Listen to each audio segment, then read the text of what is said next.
Dillon, obviously back home here in your home province, and you've got a bunch of special guests here at practice. Can you just tell me a little bit about who they are and why they're your invited guests?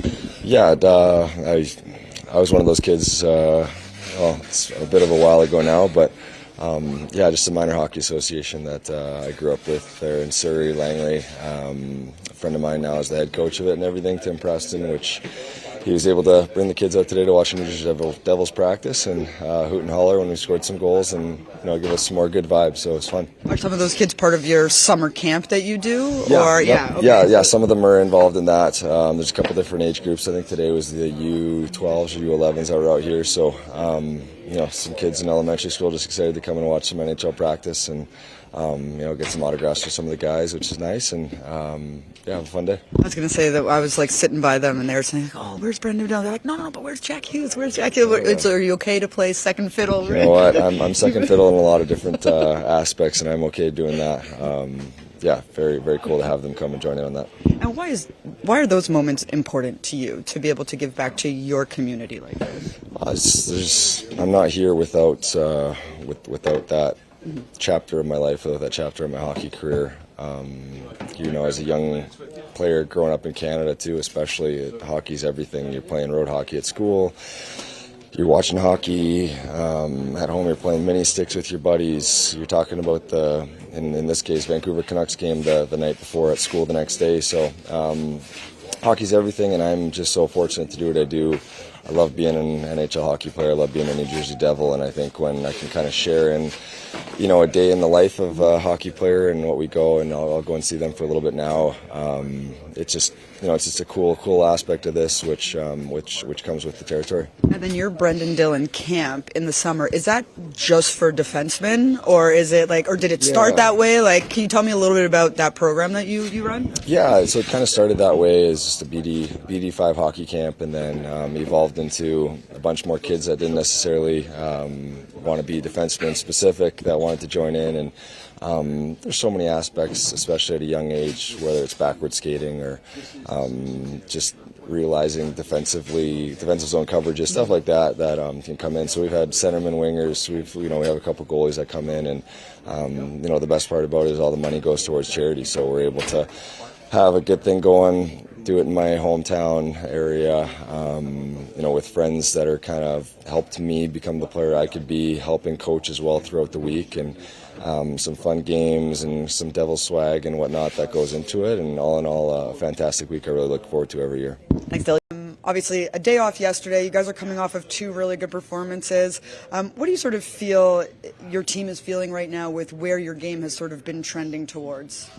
I feel like we recognize that the trend is going in the right direction here. It's not right where we need it to be quite yet, but it's certainly trending that way. We've been happy with the mindset of our team. We've been happy with the energy of our team, the buy-in of our team, all these kind of things that you need to find your way to where we need to go. We need that to continue. We can't have a step backward here. We don't have that luxury. Was there anything specific or a time where you sort of started feeling that maybe energy shift? Maybe energy is not the right word, but sort of that shift. Is there something you can point to? Yeah, I think it was the Winnipeg game. Getting out on the road, whenever that was, a week, 10 days ago or what have you, and we didn't get the result in that game, but we started to move in the right direction. Obviously, a huge effort in Minnesota, saw it kind of come together. So that just built the belief that we were able to bring back home, and then obviously I think we were able to bounce back from the Carolina game because I think of the work that we were doing previous to that, and we've gotten some good results here in the early going, but not easy results. I mean, these are 2-1 hockey games. These are very, very tight games. You need some things to go your way, but you got to do what you can to give yourself the opportunity for it to go your way. And I think we've liked that. We like to finish more of our chances and give ourselves some breathing room, but I've liked our mindset in managing the games than when they have been tight. Now, we talked today, there's things that we want to do better. There's I thought for 2 periods we were really, really good in lots of areas that we had talked about, and you saw the result.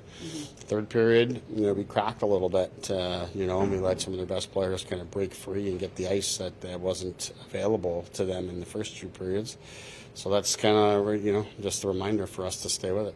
And you clearly like the sort of makeup of what you have on your forward lines right now, right? Like you're keeping it together, you're seeing results. Like what are you liking about maybe the balance or from that four? Yeah, it's been good. I like. I think Cotter's done a good job filling in the middle of the ice here in these last couple of games.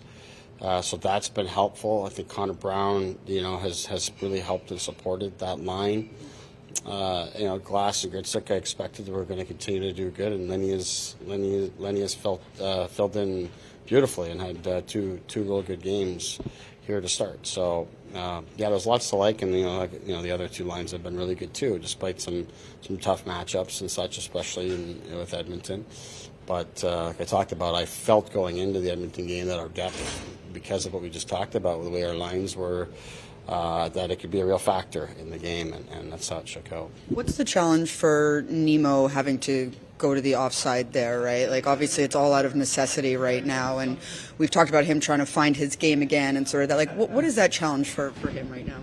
Well, there's some adjustments that you got to make when you go over onto that offside, offensively and defensively. We just felt, partially because of the way we like some of the other pairs, but also just because Nemo's got some, he's got confidence. He can hand him pucks and get himself out of trouble. It sets him up different spots to be able to utilize his one-timer, different things like that. I think that he can benefit from offensively, but defensively, there's some different reads, and the angles are a little different that you have to defend and read coverage. And then also at times, you're going to be put in some tough spots with the puck. But this is, I would say, kind of at a necessity at this point in time.